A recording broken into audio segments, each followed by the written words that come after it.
Hallelujah.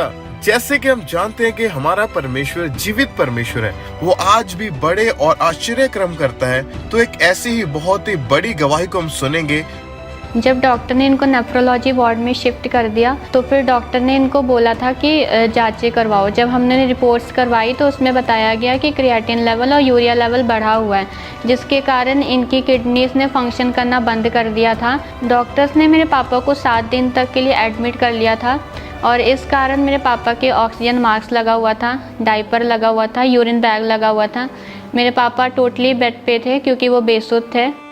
पर जब अंकुर नूला ministries में इन्होंने लगातार आना शुरू किया, परमेश्वर ने इनकी जिंदगी में इनको चंगा किया और हर तरह की बीमारी से आजाद करके एक नया जीवन दिया। तो आइए इस भाई की इस मार्वलस टेस्टिमनी को हम देखते हैं। हालेलुया, सभी को जय मसीह की। मेरा नाम महक मसीह है और ये मेरे पापा हैं, इनका नाम डेविड मसीह है।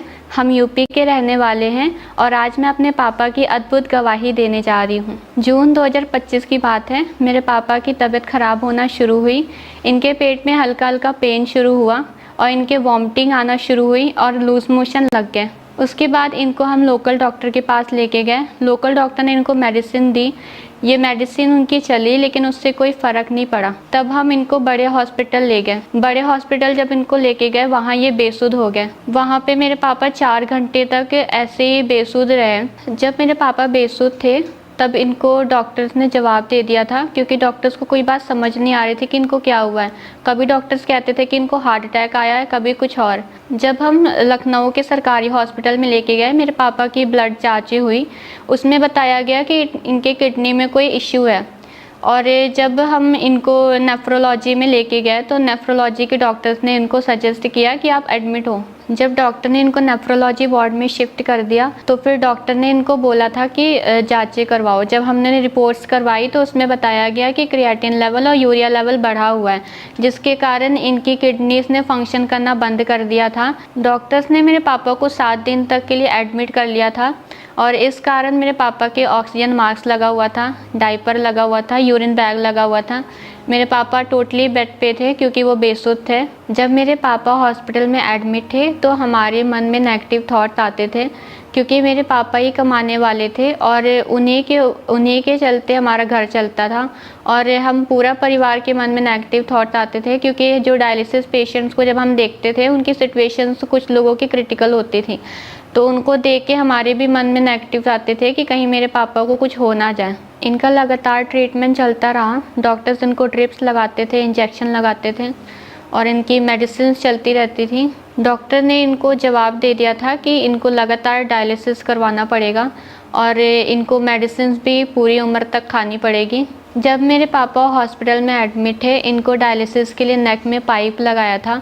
फिर मेरे पापा का 2 बार डायलिसिस भी हुआ। डायलिसिस से पहले डॉक्टर्स ने हमारे से साइन करवा लिए थे और उन्होंने हमसे कह दिया था कि डायलिसिस के दौरान जो भी कुछ होगा अगर पेशेंट को, तो उसकी ज़िम्मेदारी हमारी नहीं है। और जब हम उनकी ऐसी सिचुएशन देखते थे तो हमें और हमारे पूरे परिवार को रोना आता था। सिचुएशन ऐसी क्रिटिकल होती रही, बट पापा के हेल्थ पे कोई सुधार नहीं आ रहा था। जब मैं हॉस्पिटल में एडमिट था तो मेरे हालात बहुत ख़राब थे। मेरी कंडीशन इतनी ख़राब थी, मेरे गले में पाइप लगा था, यूरिन पाइप लगा था, ऑक्सीजन लगा था। तो मुझे लगता था कि अब मेरा बच पाना मुश्किल है। मेरे बहुत कंडीशन ख़राब थे। मैं बेड पे यही सोचा करता था कि मैं पता नहीं बचूंगा कि नहीं बचूंगा, मेरे बच्चों का क्या होगा, क्योंकि घर में मैं ही कमाने वाला था। मेरी टेलर की शॉप थी, मैं फिटिंग के काम करता था। बीमारी की वजह से मेरी शॉप बंद हो चुकी थी।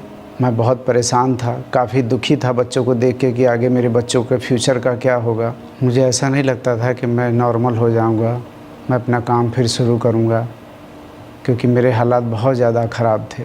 जब मेरे पापा की कंडीशन सीरियस थी, फिर भी हमारा भरोसा प्रभु पे था, क्योंकि हम पहले से ही अंकुर नूला मिनिस्ट्री के साथ जुड़े हुए थे।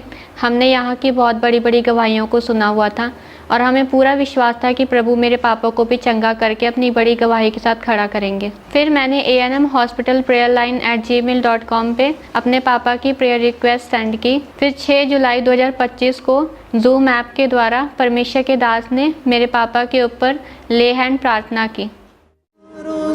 सब लोग अपनी बॉडी पे हाथ रखो जो ऑनलाइन है। चाहे मैंने आपका नाम नहीं भी लिया तब भी मैं आप सब पर ले हैंड कर रहा हूं और खुदाबंद का आत्मा आपको छू रहा है।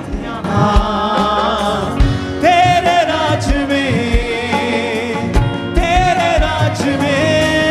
तेरी राज सिंह।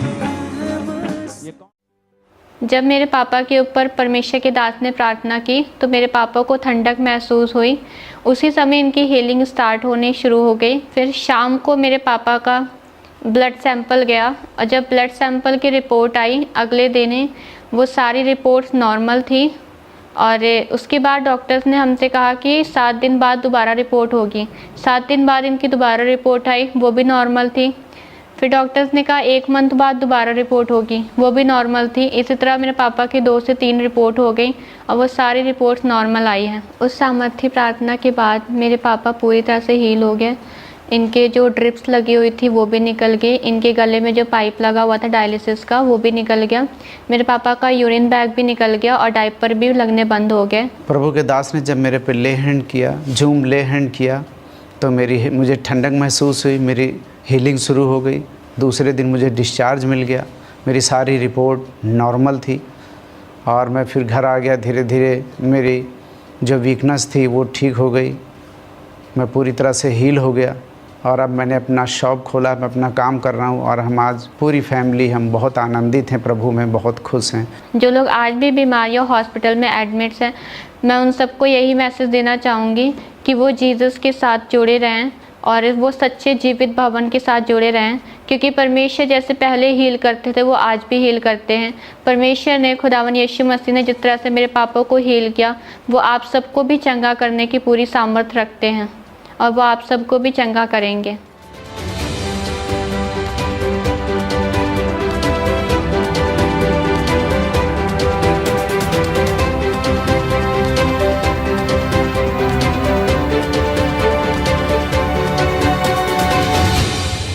मैं अपने फादर की इस बड़ी गवाही के लिए परमेश्वर का धन्यवाद करती हूँ। परमेश्वर के दास और परमेश्वर की दासी का धन्यवाद करती हूँ। सबको जय मसीह की।